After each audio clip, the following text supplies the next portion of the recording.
वर्धमान नाम के एक नगर में रूपसेन नाम का एक दयालु और न्यायप्रिय राजा राज करता था। एक दिन उनके यहाँ वीरवर नाम का एक राजपूत नौकरी के लिए आया। राजा ने उससे पूछा कि उसे खर्च के लिए क्या चाहिए, तो उसने जवाब दिया 1000 तोले सोना। सुनकर सबको बड़ा आश्चर्य हुआ। राजा ने पूछा तुम्हारे साथ कौन कौन है? उसने जवाब दिया मेरी स्त्री, बेटा और बेटी। राजा को और भी अचंभा हुआ, आखिर 4 जने इतना धन का क्या करोगे? फिर राजा ने सोचकर जरूर कोई कारण होगा, उसने उसकी बात मान ली। उस दिन से वीरवर रोज 1000 तोले सोना भंडारी से लेकर अपने घर आता। उसमें से आधा ब्राह्मणों में बांट देता, बाकी के 2 हिस्से करके एक मेहमान, बैरागियों और सन्यासियों को दे देता। दूसरे से भोजन बनवाकर पहले गरीबों को खिलाता, उसके बाद जो बचता उसे स्त्री बच्चों को खिलाता और खुद खाता। काम यह था कि शाम होते ही ढाल तलवार लेकर राजा की पलंग की चौकीदारी करता। राजा को जब कभी रात को जरूरत होती वह हाजिर रहता। एक दिन आधी रात के समय राजा को मरघट की ओर से किसी के रोने की आवाज आई। उसने वीरवर को पुकारा तो वह वहां आ गया। राजा ने कहा जाओ पता लगा कर आओ कि इतनी रात गए कौन रो रहा है और क्यों रो रहा है।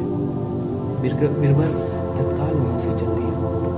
मरघट में जाकर देखा कि सिर से पांव तक एक स्त्री गहनों से लदी कभी नाचती है, कभी कूदती है और कभी सिर पीट पीट कर रोती है, लेकिन उसकी आंखों से एक बूंद आंसू नहीं निकलती। वीरवर ने पूछा तुम कौन हो और क्यों रो रही हो?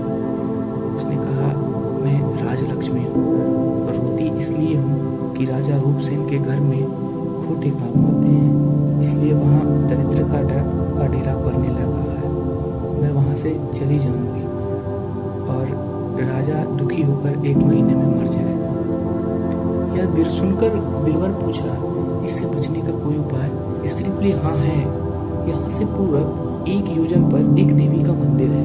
अगर तुम उस देवी को अपने बेटे का शीश चढ़ा दो तो विपदा टल सकती है, फिर राजा 100 बरस तक बेखटे राज करेगा। वीरवर घर आया और अपनी स्त्री को जगाकर सब हाल कहा। स्त्री ने बेटे को जगाया, बेटी भी जग पड़ी। जब बालक ने बात सुनी तो वह खुश होकर बोला कि आप मेरा शीश काटकर जरूर चढ़ा दें। एक तो आपकी आज्ञा, दूसरे स्वामी का काम, तीसरा यह देवता पर चढ़े, इससे बढ़कर क्या बात होगी? आप जल्दी करें।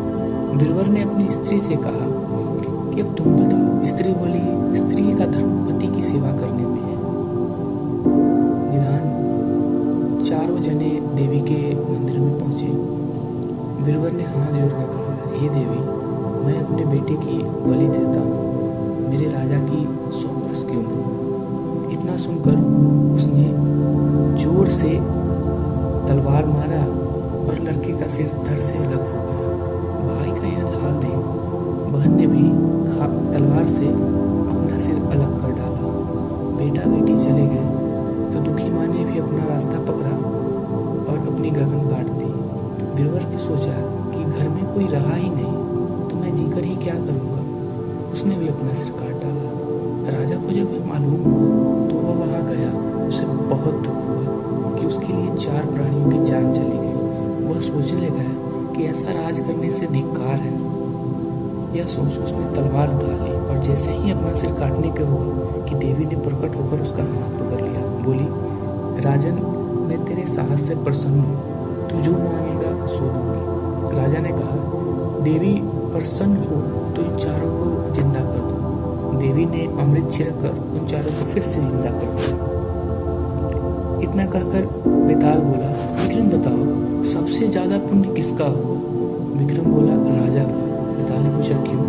विक्रम ने कहा इसलिए कि स्वामी के लिए चाकर का प्राण देना धर्म है, लेकिन चाकर के लिए राजा का राजपाट को छोड़ जाना जान के तिनके के समान समझकर देने को तैयार हो जाना बहुत बड़ी बात है। यह सुनकर बेताल गायब हो जाता है। फिर जाके फिर वही मसान वाले पीपल के पेड़ पे लटक जाता है और जब विक्रम फिर उसे पकड़ के लाता है तब बेताल फिर चौथी कहानी